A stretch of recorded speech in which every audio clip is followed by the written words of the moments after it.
Good day, everyone. Today we'll learn about volcanoes, one of the most powerful forces shaping the Earth.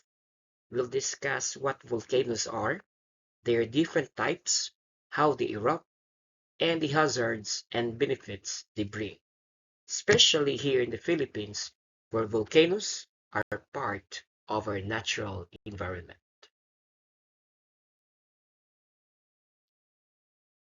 A volcano is an opening in the Earth's crust where magma, gases, and ash escape from beneath the surface.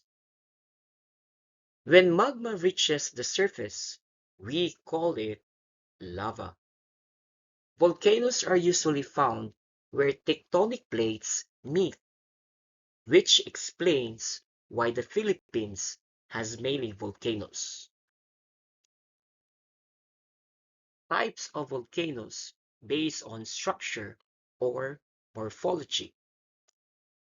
This is a shield volcano. It has a broad and gently sloping shape. The lava that comes out is very runny, so eruptions are usually quiet and non-explosive. Because of this, lava flows can travel long distances. The second type of volcano based on structure or morphology is a cinder cone. A cinder cone volcano is small, steep-sided. It is formed from ash, cinders, and volcanic fragments. These volcanoes usually have short-lived eruptions, but can still be dangerous if people live nearby. The third type of volcano based on structure is a composite or stratovolcanoes.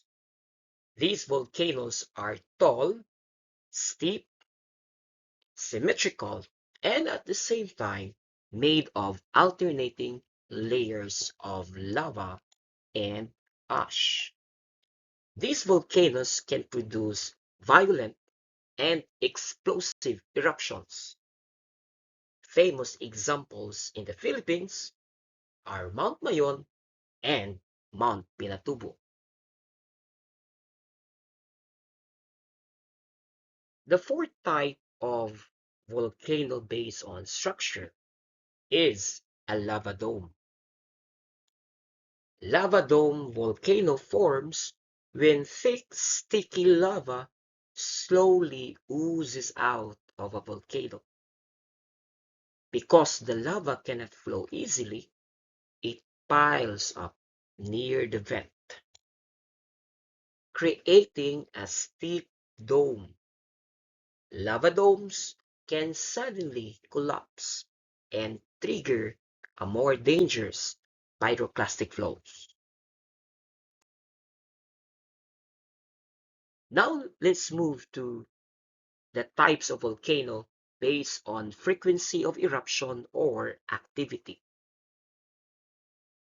According to PVOX, a volcano is classified as active volcano if it has erupted in historical times, shows geologic evidence of eruption within the last 10,000 years, or it displays signs of volcanic activity like earthquakes or gas emissions.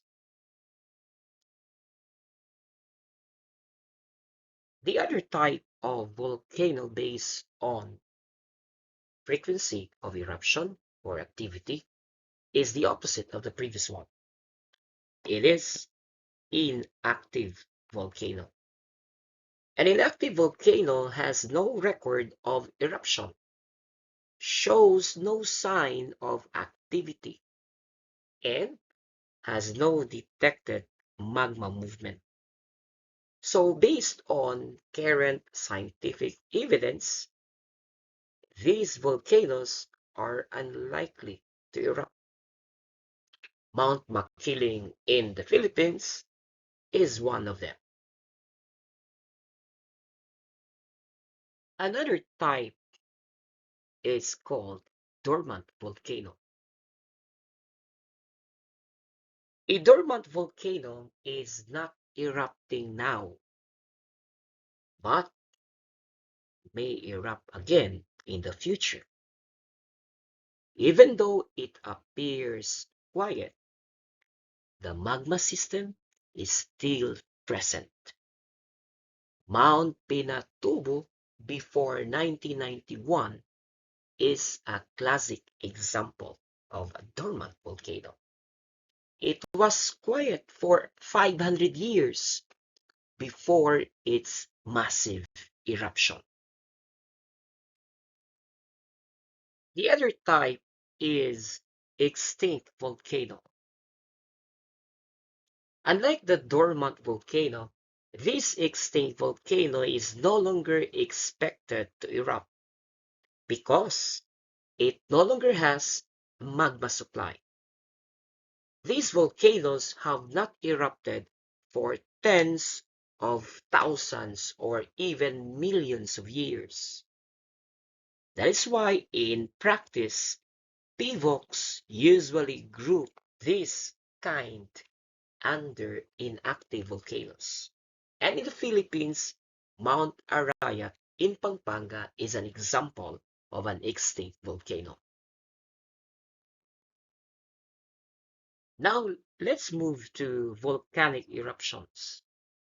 Volcanic eruptions are usually classified based on what causes the explosion: magma, gas, or water.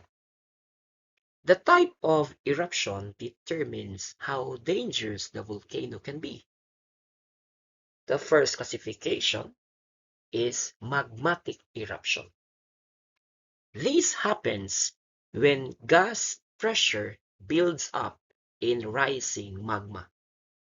The explosiveness depends on the magma's composition, gas content.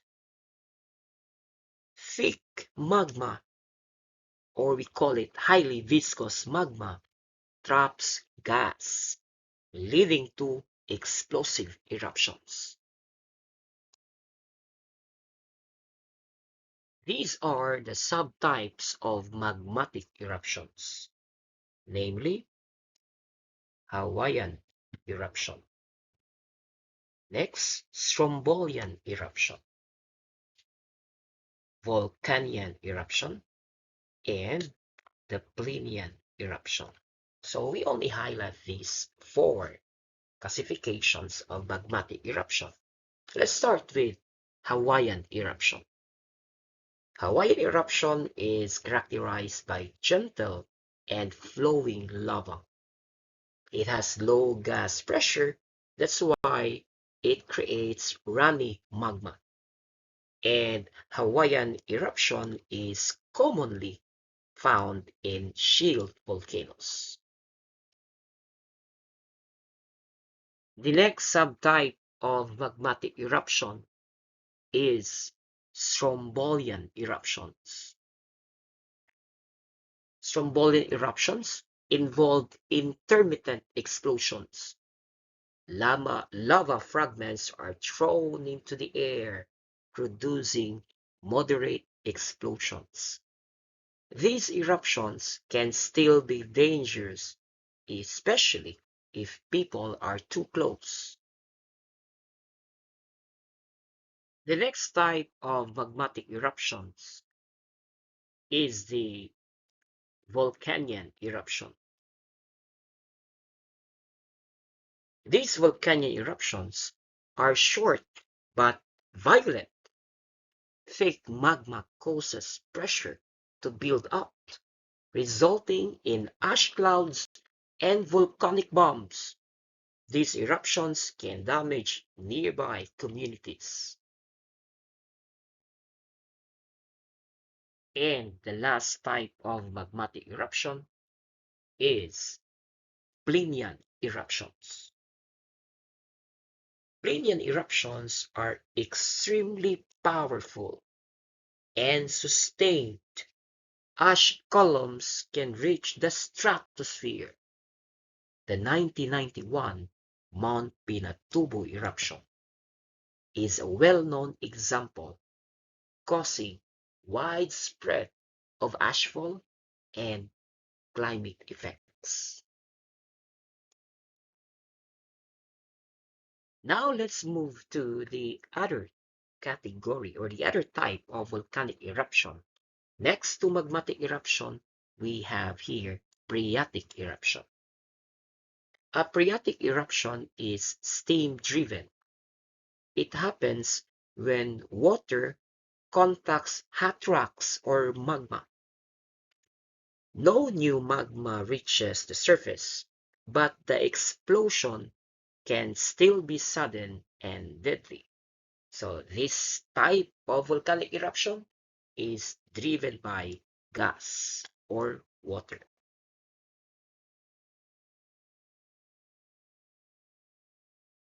These are the types of phreatic eruption. First, you have the hydrothermal eruption. These occur when underground water overheats. Steam, ash, and rock fragments are ejected. These type of eruptions often happen without warning. The next type of phreatic eruption is called the phreatomagmatic eruption. A phreatomagmatic eruption occurs when magma directly interacts with water. This produces violent explosions and fine ash. Taal volcano is a well-known example because of its lake environment. This image was taken last December 26, 2025. Scientists monitor volcanoes by observing signs. These are the signs of volcanic activity. These volcanic signs, such as frequent earthquakes, ground swelling, increased gas emission, higher temperatures, and sulfur smells, these signs help warn people before eruptions. Volcanic hazards include lava flows, ashfall, pyroclastic flows, lahars, and toxic gases. Among these, pyroclastic flows are the most dangerous due to their speed and extreme heat. Pyroclastic flows are deadly, fast-moving hot gas and ash, like those in Mount Pinatubo in 1991. Ashfall can reach far areas which covered even parts of Manila, and lahars or volcanic mudflows can bury towns, like in Pampanga after the Pinatubo's eruption. Despite of their dangers, volcanoes bring many benefits. Their eruptions produce fertile soil that helps crops grow, especially around Mount Mayon and Taal. They provide geothermal energy, such as in the Tiwi and Macban geothermal power plant in the Philippines. And of course, they attract tourists. People visit Mayon, Taal, and Pinatubo for their beauty.